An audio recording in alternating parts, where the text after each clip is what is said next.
British Advanced Pain Clinic, Noppimayam Surgery Duram. For appointments 9155515563. కృష్ణానగర్లో తిరిగే మీరు kinetic Scoot అయిపోయిన తిరిగే మీరు కృష్ణం వందే జగద్గురులో ఒక డైలాగ్ మీ యొక్క కెరియర్ని మార్చిందంటే ఏమంటారు? అది కూడా ఒక రైటర్ బ్లాక్ తర్వాత వచ్చింది ఆ డైలాగ్ మీకు. దీంట్లో మీరు అదృష్టాన్ని నమ్ముతారా లేదంటే మీ హార్డ్ వర్క్ని నమ్ముతారా? అదృష్టం హార్డ్ వర్క్ రెండు ఉంటుంది అనుకుంటాను నేను. హార్డ్ వర్క్ ఉంటే అదృష్టం అదే వస్తుంది. సార్ హార్డ్ వర్క్ ఎందుకు తయారు చేస్తామంటే అదృష్టాన్ని సంపాదించుకోవడానికి. సార్ అసలు అదృష్టం మీద డిపెండ్ అయ్యి హార్డ్ వర్క్ చేయకుండా ఉంటే అదృష్టం ఏం చేస్తుంది? మనల్ని చూసి జాలి పడుతుంది.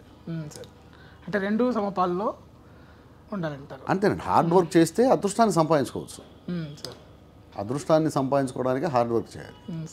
మీ డైలాగులన్నీ కూడా ఇలానే ఉంటాయి సార్. అంటే కాసేపు మనసు పెట్టి వింటే కానీ అవి అర్థమయ్యేలా ఉండవు. అంటే దీని వెనకాల సార్ ఏంటి సార్ మీకు? అంటే ఇది బై బర్త్ ఇలా వచ్చిందా లేదంటే ప్రాక్టీస్ చేస్తే ఇలా వచ్చిందా? ఇలా ఉంటుంది దానికోసం నేను సపరేట్గా ఏం ప్రాక్టీస్ చేయలేదండి. సార్ నేను సినిమాలు చూస్తూ ఉంటాను, సార్ పుస్తకాలు చదువుతూ ఉంటాను. సార్ నేను స్టేజ్ నుంచి వచ్చాను, థియేటర్ నుంచి వచ్చాను, సార్ నాటకాలు ఆడాను, నాటకాలు రాశాను. సార్ అట్లా ఫ్లోలో అలా వచ్చేసింది. రెండు నేను ఆ కథ ఏమిటి, ఆ కథలో ఉన్నటువంటి ఆ సీన్ ఏమిటి, ఆ సీన్లో జరుగుతున్న సంఘర్షణ ఏమిటి, ఆ సంఘర్షణ ఎవరెవరి మధ్య జరుగుతుంది, వాళ్ళ యొక్క మానసిక స్థితి ఏమిటి, వాటి లోపలికి వెళ్ళిపోయినప్పుడు ఆటోమేటిక్గా అలాంటి డైలాగ్స్ వస్తాయి అంతే. సో గౌతమిపుత్ర శాతకర్ణంలో ఒక డైలాగ్ ఉంటుంది సార్. అంటే దేహాత్మతోనే ఏమంటాము మగవాడి ఆకలి తీరుస్తుంది, పిల్లవాడి ఆకలి తీరుస్తున్న సెన్స్ వస్తుంది డైలాగ్లో. సో ఆ డైలాగు ఎట్లా ఒక్కోసారి ఆ డైలాగ్ స్ఫురించి సీన్ రాసేలాగా అనిపించింది. సో దాన్ని ఒకవేళ if I'm not wrong correct me sir. So అది డైలాగ్ కోసమే సీన్ పెట్టారా లేదు అంటే అది ఫ్లోలో వచ్చిందా? అది ఫ్లోనే. డైలాగ్ కోసం సీన్ ఎప్పుడు అనేది అస్సలు ఉండదు. అంటే ఒక్కోసారి మీకు డైలాగ్ స్పార్క్ అయ్యి దీని సీన్లో వచ్చిన సందర్భాలు ఉన్నాయా సార్? అంటే నేను డైలాగ్ కోసం సీన్ పెడితే మాత్రం డైరెక్టర్ ఎందుకు తీసుకుంటారు? అంతే అంటారా సార్? డైరెక్టర్ ఇచ్చిన సీన్కి మనం డైలాగ్ రాయాలి. అంతేగాని ఒక మంచి డైలాగ్ నాకు ఐడియా వచ్చిందని చెప్పి నేను సీన్ రాస్తే వాళ్ళు ఎందుకు తీస్తారు? తీరు. సార్ అది సీన్ కోసం పడ్డ డైలాగే తప్ప డైలాగ్ కోసం సీన్ ఎప్పుడు ఉండదు.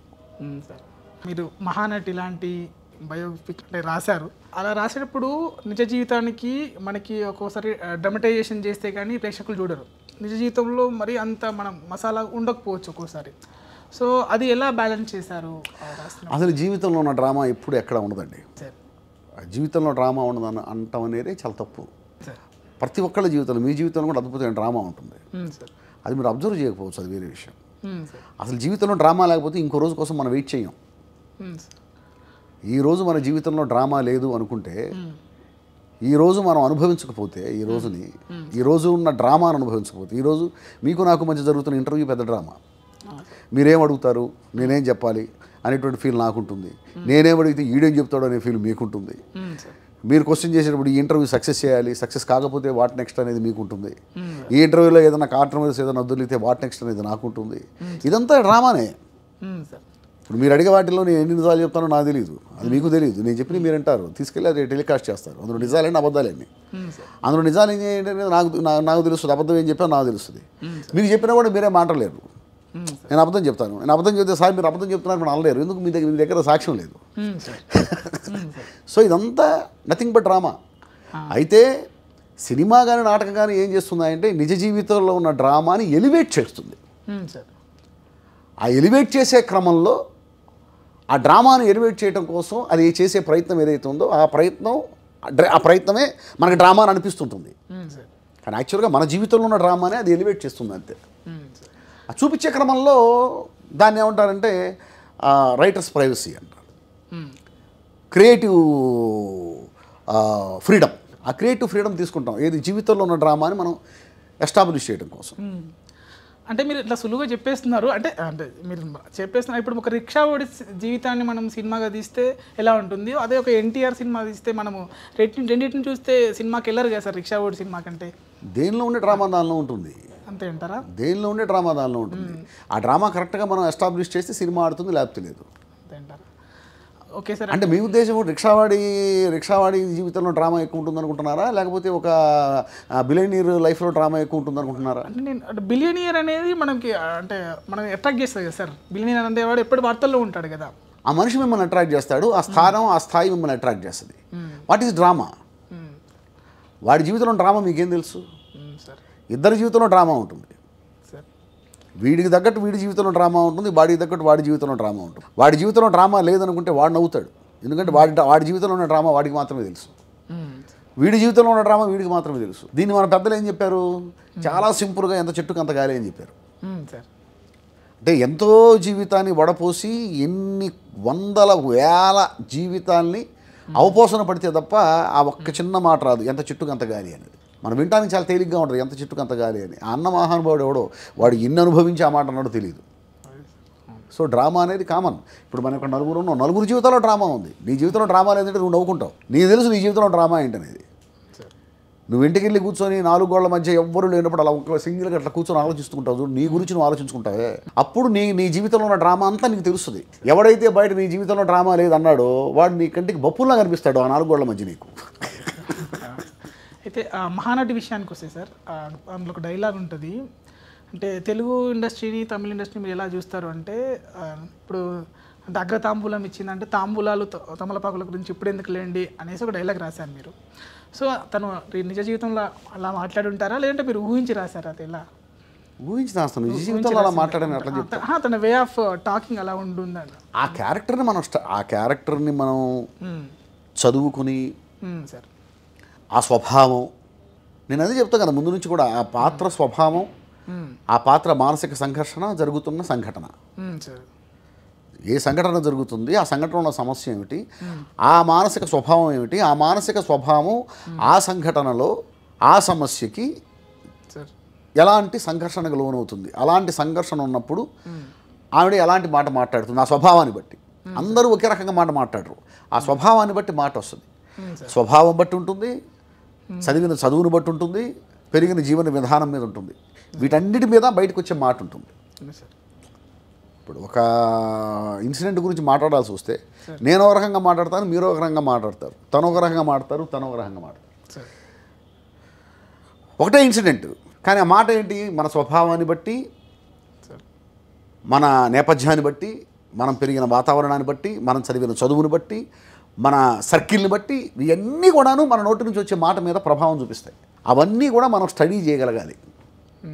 కొద్ది గొప్ప దగ్గరగా వెళ్ళగలిగితే అవుట్పుట్ బాగా వస్తుంది.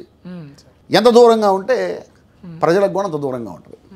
అంటే ఇప్పుడు ఆ సినిమాలో అన్నీ కూడా తన నిజ జీవితంలో జరిగినే చూపించారు? ఏమీ లేదండి, అంతా కూడా నిజ జీవితంలో జరిగిందే తీసుకున్నాము. తీసుకునేటువంటి ఇందాక మీకు చెప్పాను క్రియేటివ్ ఫ్రీడమ్ అని. ఆ జీవితంలో ఉండేటువంటి ఆ డ్రామాని ఎలివేట్ చేసే క్రమంలో కొంత మనం ఫ్రీడమ్ తీసుకుంటాం. కథ అయితే అది జరిగిందే, కథలో మనం క్రియేట్ చేసింది ఏది, కథలో సొంత పైత్యం ఏమీ లేదు అక్కడ. నాగశ్విని గారు యాజ్ ఇట్ ఈజ్గా సావిత్రి గారి జీవితంలో ఏవేవైతే జరిగాయో, ఏం జరిగిందో అదే తీశారు. అది ఎలివేట్ చేసే క్రమంలో కొంత మనం ప్రైవసీ తీసుకుంటాం. ప్రైవసీ తీసుకోపోతే, ఆ ఫ్రీడమ్ తీసుకోపోతే అది డాక్యుమెంట్ అవుతుంది, సినిమా అవ్వదు. డ్రామటైజేషన్ కొంచెం ఉండాలంటారు. లేదా సినిమా ఎందుకు అవుతుంది? డాక్యుమెంటరీ అవుద్ది. మీరు చూసింది సినిమా, సినిమాకి డాక్యుమెంటరీకి ఉన్న తేడా అది. మేము సినిమా తీసామని చెప్తున్నాం, డాక్యుమెంటరీ చేసామని చెప్పట్లేదు కదా. ఓకే, మీరు స్క్రిప్ట్ రాస్తే లైన్ నుంచి బౌండెడ్ స్క్రిప్ట్ వరకు మీరు రాస్తే, మీరు రాసిన విధానం చిన్న పిల్లవాడి చేతిలో పెట్టినా కానీ సినిమా తీయగలిగే అంత బాగుంటుందంట. సో దానికి మీరు ఎలా ఎక్సర్సైజ్ ఎలా చేస్తారు? ప్రాసెస్ సార్, లైన్ దగ్గర నుంచి బౌండెడ్ స్క్రిప్ట్ వరకు ఎలా ఉంటుంది మీ స్టైల్ ప్రాసెస్? అంటే చిన్నపిల్లాడు కూడా తీసేలాగా రాస్తాను అనేది అది ఎగ్జాగరేట్ చేసి చెప్పడం అండి. అదేంటంటే సాయిమాధవ్ బాగా రాస్తాడు అని చెప్పడం కోసం ఎగ్జాగరేట్ చెప్పడమే తప్ప, మనం ఎంత బాగా రాసినా అవతల మనం రాసిన దాన్ని తీసుకోగలగాలి దర్శకుడు. మనం రాసిన దాన్ని ఇంకా అద్భుతంగా ఎలివేట్ చేసి దాన్ని ఇంకా అద్భుతంగా నేను కూడా ఆశ్చర్యపోయేలాగా తెర మీదకి ఎక్కించే డైరెక్టర్స్ ఉంటారు. అరే నేను రాసినంత రాలేదే అని నేను ఫీల్ అయ్యేలాగా తీసిన వాళ్ళు ఉన్నారు. నేను రాసింది నేను అనుకున్నట్టు చేసిన వాళ్ళు ఉన్నారు. అదంతా ఏదైతే ఉందో స్క్రీన్ మీద మనం చూస్తున్నప్పుడు ఆ గొప్పతనం అంతా కూడా డైరెక్టర్దే. అంతే. అంటే ఇప్పుడంటే అప్కమింగ్ రైటర్స్ పనికొస్తుందని అడుగుతున్నాను క్వశ్చన్. అలా ఎలా ఉంటుంది సార్ మీది సిస్టమ్, ఎలా ఉంటుంది రైటింగ్ ప్రాసెస్, ఎలా ఉంటుంది? అంటే సీనిక్ ఆర్డర్ అని ఉంటుంది మనకి, ఇలా ఒక సీనిక్ ఆర్డర్ డైలాగ్ వర్షను ఎలా మీరు ఎలా చేస్తారు? డైరెక్టర్ని బట్టండి. అంటే ఒక్కొక్క డైరెక్టర్కి ఒక్కొక్క స్కూల్ ఉంటుంది. కొంతమంది జస్ట్ సింగిల్ లైన్ ఆర్డర్ ఇచ్చేసి ట్రీట్మెంట్ ఇవ్వరు. కొంతమంది సింగిల్ లైన్ ఆర్డర్ ఇచ్చి ట్రీట్మెంట్ కూడా నాకు వదిలేస్తారు. సో ఆ సీన్ ట్రీట్మెంటు డైలాగు మొత్తం నేను ట్రీట్మెంట్ నేనే రాసుకొని నేనే డైలాగ్ రాసుకోవటం. అది వినిపించిన తర్వాత మళ్ళీ వాళ్ళు మొత్తం విన్న తర్వాత మళ్ళీ వాళ్ళు సార్ ఈ సీన్ బాగుంది, ఈ సీన్ బాగుంది, ఇది ఇట్లా కాదు ఇట్లా అయితే బాగుంటుంది, ఇట్లా అయితే బాగుంటుంది అని చెప్పి అప్పుడు మళ్ళీ ఫైనల్ దాంట్లో మళ్ళీ చేంజెస్ చేస్తారు. మళ్ళీ ఫైనల్గా డైరెక్టర్ ఓకే చేసిన స్క్రిప్టే మనం ఇస్తాం. కొంతమంది విత్ ట్రీట్మెంట్ ఇస్తారు. విత్ ట్రీట్మెంట్ ఆ సీన్ ఎట్లా టేక్ ఆఫ్ అవుతుంది, ఎక్కడెక్కడ వాడు వచ్చాడు, కూర్చొని మాట్లాడా, నిలబడి మాట్లాడా, అట్లా నడుస్తూ మాట్లాడా, కళ్ళలోకి చూస్తూ మాట్లాడా, ఆ ట్రీట్మెంట్లోనే ఇక్కడ ఈ డైరెక్టరు ఈ డైలాగ్ దగ్గర క్లోజ్ చేద్దాం అనుకుంటున్నాడు, ఈ డైలాగ్ దగ్గర ఓకే రైట్ ఇది ఏరియల్ షాట్ వేద్దాం అనుకుంటున్నాడు, అక్కడ ఇది ఏరియల్ షాట్లో ఉంటుందని చెప్పి రాయకపోవచ్చు, కానీ మనకి ఆ ట్రీట్మెంట్లోనే అర్థమైపోతుంది. అంత క్లియర్గా ట్రీట్మెంట్ ఇచ్చేవాళ్ళు ఉన్నారు. ట్రీట్మెంట్ ఇచ్చి జస్ట్ దానికి డైలాగ్ రాసి ఉండు గురుగారు అనేవాళ్ళు ఉన్నారు. జస్ట్ దీనికి డైలాగ్ రాసి ఉండు సార్ అని. అలా కొంతమంది ఒక్కొక్కళ్ళది ఒక్కొక్క స్క్రిప్ట్. కొంతమంది స్క్రిప్ట్ డిస్కషన్ దగ్గర నుంచి నన్ను కూర్చోబెడతారు. సార్ స్క్రిప్ట్ డిస్కషన్ నుంచి మీరు ఉండాలి అని చెప్పి ముందు నుంచి డైలాగ్ రైటర్ని కూడా ట్రావెల్ చేయించే డైరెక్టర్స్ ఉన్నారు. సో అలా ఒక్కొక్కళ్ళది ఎవరి స్కూల్ బట్టి దాన్ని బట్టి రాయటమే. మీరంటే కథ రాయడం కూడా మొత్తం బోనెట్ స్క్రిప్టెడ్ కూడా మీరు వేగవంతంగా రాస్తారంట. సో వేగవంతంగా రాస్తే క్వాలిటీ ఉంటుందా? అంటే మీ క్వాలిటీ లేకపోతే వాళ్ళు తీసుకోరు కదండి సార్. అంటే జనరల్గా ఇప్పుడు నాకు 5 రోజులు నేను షూట్ స్పాట్కి వెళ్ళిపోవాలి, సెట్ పైకి వెళ్ళిపోవాలి అన్నప్పుడు మీరు ఒక 5 డేస్లో కథ సిద్ధం చేసి ఇవ్వాలంటే అంతే క్వాలిటీ ఉంటుందా? అసలు క్వాలిటీ లేకుండా నేను ఇవ్వను. ఫస్ట్ ఆఫ్ ఆల్ నేను రాసింది అంటే మీరు నేను విన్నది అంటే నాకున్నటువంటి సిచ్యువేషన్ బట్టి ఉంటుంది. అది ఇప్పుడు నేనున్న బిజీని బట్టి ఉంటుందండి. ఓకే రైట్ మీకు 10 రోజుల్లో 10 రోజుల్లో స్క్రిప్ట్ కావాలన్నారు, ఇవ్వగలిగే పరిస్థితి నాకుంటే ఇస్తానని చెప్తాను. ఇవ్వగలిగే పరిస్థితి నాకు లేదనుకోండి, అయ్యో లేదండి కొంచెం బాగా బిజీగా ఉంది 10 days అంటే నేను ఇవ్వలేదని చెప్తాను. లేదు కాదు ఎవడైనా అదే చెప్తాడు. అంటే మళ్ళీ RRR విషయానికి వస్తే విజయేంద్ర ప్రసాద్ గారి లాంటి గొప్ప రైటర్ని ఇంట్లో పెట్టుకొని రాజమౌళి గారు మిమ్మల్ని ఎంచుకోవడానికి కారణం ఏంటి సార్? అది విజయేంద్ర ప్రసాద్ గారు నా గురు సమానుడు. ఆయన గురుతుల్యుడు. నాకే కాదు ఇండస్ట్రీలో ఎంతోమంది రైటర్స్కి ఆయన గురుతుల్యుడు. ఆయన ముందు నుంచి కూడా రాజమౌళి గారి సినిమాలకి విజయేంద్ర ప్రసాద్ గారు కథ మాత్రమే ఇచ్చారు, డైలాగ్స్ రాయలే. వేరే డైలాగ్ రైటర్ కూడా ఉన్నారు ప్రతి సినిమాకి. From the beginning student number 1 దగ్గర నుంచి ఇప్పటిదాకా రాజమౌళి గారి సినిమాలకి రాస్తారు, రాయగలరు, రాస్తారు. కానీ కంపల్సరీగా డైలాగ్ రైటర్ కూడా కంపల్సరీగా ఉండేవారు. అలాగే RRR కూడా డైలాగ్ రైటర్గా నేను ఉన్నాను. అంటే ఎలా అనిపించింది సార్? అంటే ఇందాక మీరు అన్నారు అంటే ఒక్కొక్క డైరెక్టర్ ఒక్కొక్క విధంగా రాయించుకుంటారన్న. రాజమౌళి గారు 100% ఆయనకున్న క్లారిటీ నా తెలిసినంత వరకు నేను ఏ డైరెక్టర్ దగ్గర చూడలే. నేను చెప్పాను కదా క్లియర్ కట్గా విత్ ట్రీట్మెంట్ అని. విత్ ట్రీట్మెంట్ మనం ఏంటి డైలాగ్ ఒకటి రాస్తే చాలు ఆయన స్క్రిప్ట్ ఇచ్చిన తర్వాత. ఆ డైలాగ్ కూడా ఎంత డైలాగ్ ఉండాలో కూడా చాలా క్లియర్గా చెప్తాడు ఆయన. ఎంత లెంత్ ఉండాలో కూడా ఆయన. ఇక్కడ చిన్న డైలాగ్ అంటే 2 లైన్లు చాలు, ఇక్కడ ఈ మ్యాటర్ పాస్ అయితే చాలు, ఇక్కడ మంచి డైలాగ్ పడాలండి, ఈ డైలాగే హైలైట్ అవ్వాలి సీన్కి. ఇంత క్లియర్గా ఉంటుంది ఆయన విషయంలో. అందుకే ఆయన అంత గొప్ప దర్శకుడై తెలుగు సినిమాని ఈ రోజున ప్రపంచ యవనిక తెలుగు సినిమా కోసం ఎదురు చూసే స్థాయికి తీసుకొచ్చాడు ఆయన. అంటే యవనిక లాంటి బరువైన పదాలు వాడారు కాబట్టి చెప్తున్నాను. అంటే జనరల్గా మీరు రాస్తున్న డైలాగ్లో అంటే ఇప్పుడు జనరేషన్ చేంజ్ అయిపోయింది, తెలుగు గురించి కూడా మాట్లాడదాము. అటువంటి పదాలు రాస్తే ఇవి ఎక్కువేమో అని మీరు మీ కళాన్ని మార్చుకున్నారు. ఆయన అసలు ఈ సినిమాలో చూసారు అట్లా రాయటం.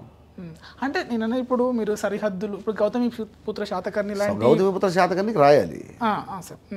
శాతకర్ణి క్యారెక్టర్ అది. ఇప్పుడు శాతకర్ణి మనం మాట్లాడుకునే భాష మాట్లాడు కదా, ఏం మధ్య బాగున్నావు అని అండ కదా, ఆ క్యారెక్టర్ బట్టి డైలాగులు ఉంటాయి.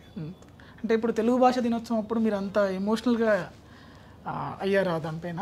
ఏంటి సార్ అంత ఎమోషనల్ కావడానికి కారణం ఏంటి? తెలుగు భాష చర్చ ఎమోషన్ ఏముందండి, తెలుగు భాష మరి అంతే కోపం వస్తుంది. భాష మీద అభిమానం ఉన్నప్పుడు కోపం రాకుండా ఎందుకుంటుంది? అంటే గతంలో వేటూరు గారు కూడా అంటే తెలుగు భాష పట్ల చాలా ఏమంటారు తన పురస్కారాన్ని తను తిరస్కరించారు. సో మీరు తెలుగు భాషపై ఏం చేయాలనుకున్నారు ఫ్యూచర్లో? తెలుగు భాష నేనేం చేయగలనండి సార్? ఇదిగో అలా మాట్లాడే అవకాశం వస్తే మాట్లాడగలను తప్ప నేను చేయగలిగింది ఏముంది ఇందులో? నేను చేయగలిగింది ఏమన్నా ఉంటే చేస్తాను.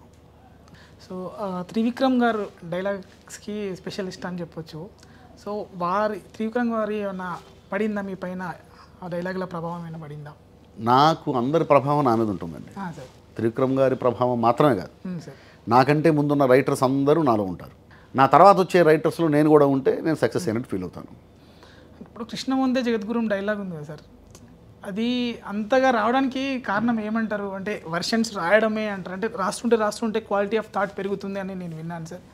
అంటే అలా ఏమైనా వచ్చి ఉంటుందంటారా? వర్షన్స్ రాసుకుంటూ ఉంటే అలా రాసుకుంటూ పోతూ ఉంటే క్వాలిటీ పెరగటం ఒకటి ఉంటుంది, ఉన్నది పోయేది కూడా ఉంటుంది, అంటే జడ్జిమెంట్ పోయేది కూడా ఉంటుంది. అంటే గాడి తప్పుతుంది ఒక సమయానికి పోయేసరికి. అని ఒక టైంలో మన జడ్జిమెంట్ మనకే లూజ్ అయిపోతుంది. ఏంట్రా బాబు, అది కరెక్టా, ఇది కరెక్ట్ అది కరెక్ట్ అనేది మనమే చెప్పలేని పరిస్థితి కూడా ఉంటుంది. రెండూ ఉంటాయి, అటు బాగుండేది ఉంటుంది, ఇటు ఈ ప్రాబ్లం కూడా ఉంటుంది. ఆ రెండింటిని బ్యాలెన్స్ చేసుకుంటూ ఇది కాకుండా మనకి ప్లస్ అయ్యేలాగా మనం చేసుకోగలగాలి. జడ్జిమెంట్ పోకుండా ఎప్పుడు మనల్ని మనం కాపాడుకుంటూ ఉండాలి. ఇకపోతే కృష్ణవందే జగద్గురులో ఆ డైలాగ్ అంత బాగా రావడానికి కారణం ఆ సీనే. ఆ సీన్ డిమాండ్ చేసింది. అక్కడ ఏంటంటే ఒక డైలాగ్తో హీరో మారాలి. హీరో మారడానికి అక్కడ పర్టికులర్ ఇన్సిడెంట్ ఏం లేదు. ఆ అమ్మాయి చెప్పే డైలాగు హీరో జీవితాన్ని మార్చాలి. సో ఆ స్థాయి డైలాగ్ కూడా కావాలి. నేను రాస్తున్నాను నేను రాసిన డైలాగ్ నాకు నచ్చితేనే యాక్చువల్గా నేను డైరెక్టర్ గారు చెప్తాను. నాకు నచ్చకుండా నేను ఎప్పుడు తీసుకెళ్ళను. ఓకే నచ్చింది, తీసుకెళ్తాను, ఇట్లా కాదు, ఇంకా ఏదో కావాలి, ఇంకా నువ్వు బాగా రాయగలవు, ఇంకా ఆలోచించు, ఏం పర్వాలేదు, నువ్వేమీ దిగులు చెందాల్సిన అవసరం లేదు, ఈ తర్వాత తీసుకుందాం అని చెప్పేసి ఆయన దానికోసం పోస్ట్ పోన్ చేసుకుంటూ వచ్చాడు ఆ సీన్ని. అప్పుడు మీరు అన్నట్టు రైటర్స్ బ్లాక్ అలాంటిదేం లేదు నాకు. నేను రాస్తూనే ఉన్నా.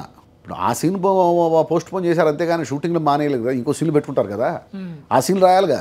ఆ రైటర్ బ్లాక్ లాంటిది ఏదైనా ఉంటే ఈ సీన్లు రాయలేను కదా. అసలు మీకు ఎప్పుడు రైటర్స్ బ్లాక్ అనేది రాలేదు. ఇది అంటుంటారు, దాని గురించి నాకు ఇంతకు తెలియదు.